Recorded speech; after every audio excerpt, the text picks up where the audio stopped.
္ဂလာပါချစ်တို့ရေပိုးရဲ့ page လေးကနေပြီးတော့ကြိုဆိုလိုက်ပါတယ်ဒီနေ့ vlog လေးကတော့တခြား vlog တွေနဲ့မတူဘဲနဲ့ baby လေးဝေးမဲ့ vlog ဖြစ်ပါတယ်ဆိုတော့ပိုးနဲ့တူတူဒီကလေးဝေးမဲ့ vlog လေးကို like ပြီးတော့ကြည့်ပေးကြပါဦးခီးစဉ်လေးကတော့မန်းလေးကနေပြီးတော့ဘန်ကောက်ကိုသွားပါတယ်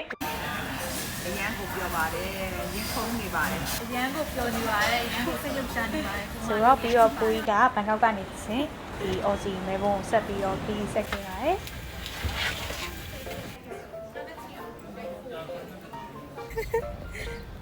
ကိုကတော့ရောက်လာပါပြီ။ဖိုးကခွန်ကတော့ခုမှအာသွေးပြီးရပါတယ်။နောက်တော့ကလေးပစ္စည်းတွေဝယ်ထားတဲ့ဟာကိုကြည့်မယ်ပေါ့နော်။ဒီမှာအခန်းထဲအပြည့်ကလေးကမမွေးရသေးဘူးဒီမှာရေချိုးတဲ့ဟာပါပါတယ်။ဟဲလိုပြောလိုက်ဒီနေ့ကတော့ကလေးပစ္စည်းဆင်မှာဖြစ်ပါတယ်။ဒါတော့ဘိုက်ချီနေပါ။အခုက36ပဲနော်။အေးကြောက်ထားလိုက်မကုန်းနဲ့လीဟောဗျာ36ပဲမကြခင်တွေ့ရတော့ပါမယ်ဖုန်းကြတော့ပါတော့ပါဟောဒီမှာတော့ဟိုရောပါတယ်ရောဟန်လိုထဲရဟုတ်မှချင်တယ်ဟုတ်တယ်မွေးခင်ဘယ်နှစ်ရက်အမွေးခင်2ရက်အလိုဟဲလိုအဲလီလေ Hello ready ပဲလား ready ပဲ focus ကကိုကိုမမြင်အောင်ဘယ်လိုဖြစ်သွားရရမနာမဲလူဆိုတော့ပို့ပြီး ready တာပေါ့နော်ကိုကတော့ဆေးရုံရောက်လာပါပြီခင်းနေခုံနေပေါ့နော်ဝေးမဲ့ဆေးရုံမှာ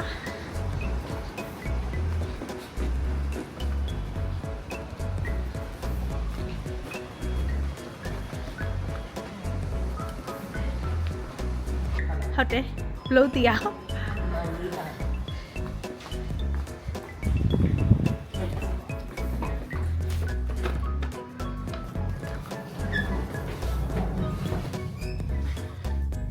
这个比手，红比手。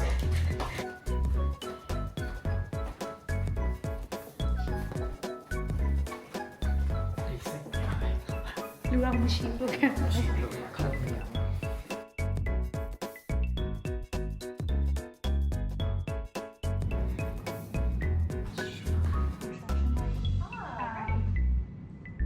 This week, I'll leave this week, but they all disappear at the end of the week. တို့ရဒါကတော့ဝေးမဲ့အခန်းမှာသူတို့ဒီ check လုပ်သွားပြီပေါ့နော်အကုန်လုံးကောင်းတယ်ဒါကပိုးကြီးကယူဝေးမှာဆိုတော့ဒီမှာသူကကလေးကိုထုတ်မှာပေါ့နော် induction လုပ်တာလို့ခေါ်တယ်ပေါ့နော်ဆိုတော့သူကဘောလုံးထည့်ဖို့လိုမလို့ခဏနေထက်ကြည့်မယ်ဆိုတော့ဘောလုံးထည့်ရမယ်ဆိုရင်တော့နည်းနည်းကြောက်တယ်ပေါ့နော်ချင်းလေးပြောပါအခုကဘောလုံးထည့်ပြီးပေါ့နော်အဓိကပိုးကြီးက induction လုပ်တယ်ဆိုတော့သူကကလေးသေးလို့သူကဒီယူ natural အတိုင်းမျိုးဖင်းနဲ့ထုတ်တာပေါ့နော်ဘောလုံးထည့်တာနားတဲ့ဟာ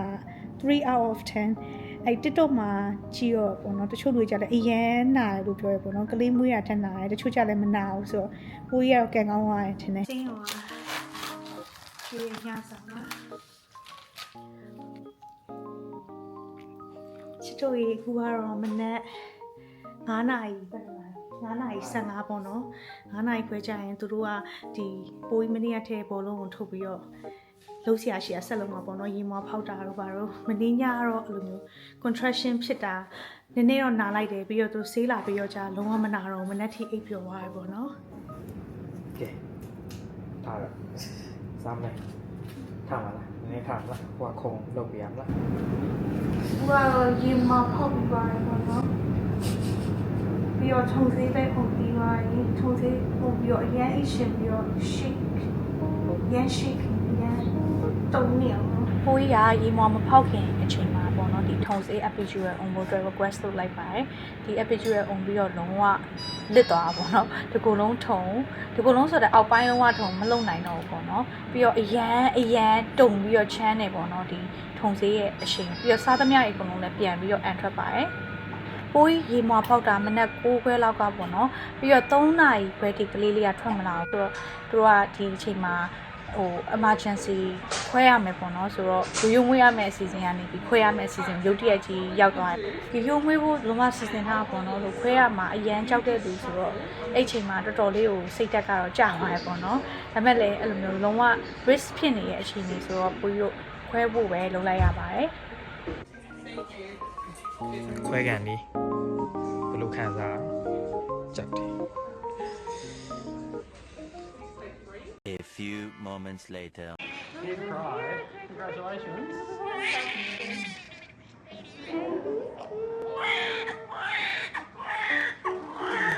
ကလေးလေးထွက်လာတဲ့အချိန်မှာပိုးရလုံးဝထုံနေရပါတော့ဘာလဲဆိုတော့မနက်ကဝန်ထားတဲ့ထုံစည်းရှင်ရယ်ခွဲကန်နီးထပ်ပြီးဝန်တဲ့ထုံစည်းရှင်ရယ်ဆိုတော့လုံးဝထုံစည်းရဒီနှာခေါင်းလောက်ထိကိုတက်နေပြီပေါ့နော်ဒီခွဲတဲ့တစ်ခြားလုံးမှာလည်းသူကခွဲကန်တဲ့အထိအမျိုးသားကိုပိုးပြီးပြီးမှအဲ့လိုမျိုးထားပေးရပေါ့နော်ဒီခွဲကန်တဲ့အထိသူကဝင်ဝင်ပြူတယ်ပြီးတော့သူကလေးလေးထွက်လာတော့လည်းချက်ချင်းချက်ချိုးဖြတ်လိုက်ရတယ်ပေါ့နော်ပြီးဒီကိုပြန်ရောက်ပြီးတော့စေကန်းပြရတယ်ရော ultrasound ရိုက်တာတွေအပါအဝင်ဆေးရုံတက်တဲ့ဟာခွဲတဲ့ဟာအကုန်လုံးဒီဆေးရုံမှာရှိသမျှအကုန်လုံးအသုံးပြုရတဲ့ဟာတွေပေါ့နော်ဒီအစားအသောက်တွေရောအကုန်လုံး free ပေါ့နော်ဒီမှာကုန်ကျစရိတ်တွေအကုန်လုံးဒီအစိုးရနေပြီးတော့ cover လုပ်ပေးထားပါတယ်ဒီမှာမွေးရတဲ့ experience ကို rate လုပ်ရမယ်ဆိုလို့ရှိရင်တော့10 out of 10ပါအကုန်လုံးကစိတ်ရှည်ပြီးတော့စိတ်နာအရန်ပါကြတယ်အထူးသဖြင့်ဒီက midwife တွေပေါ့နော်အကုန်လုံးကအရန်ကိုဖော်ရွေပြီးတော့အဆဆရရအကုန်လုပ်ပေးကြရပေါ့နော်ဒီကလေးနိုးတိုက်တာတိုက်ပါလဲရတွေကစဒီပထမဆုံးမိဘတွေဖြစ်တဲ့ပိုးကြီးကိုတေချာလေးတင်ပေးရပေါ့နော်ဒီဘယ်လိုမျိုးကျွေးရလဲပါလဲဆိုတဲ့ဟာတွေဒီ after care တွေရောနောက်ဆုံးမွေးပြီးရဲ့နှစ်ပတ်လောက်ထိအိမ်ထိလာပြီးတော့ကြည့်ပေးရပေါ့နော်ပြီးတော့လည်းနောက်ပိုင်း counselor တွေမှာသွားပြီးတော့ appointment တွေကိုယူပြီးတော့ကလေးအတွက်ကိုဆက်ကြည့်ပေးပါတယ်စောင့်ကြည့်ကြည့်ပေးတဲ့အတွက်အားလုံးကိုကျေးဇူးအများကြီးတင်ပါတယ်ပို့ပြီးတော့နောက်ထပ် vlog လေးမှာပြန်တွေ့ကြမယ်တတား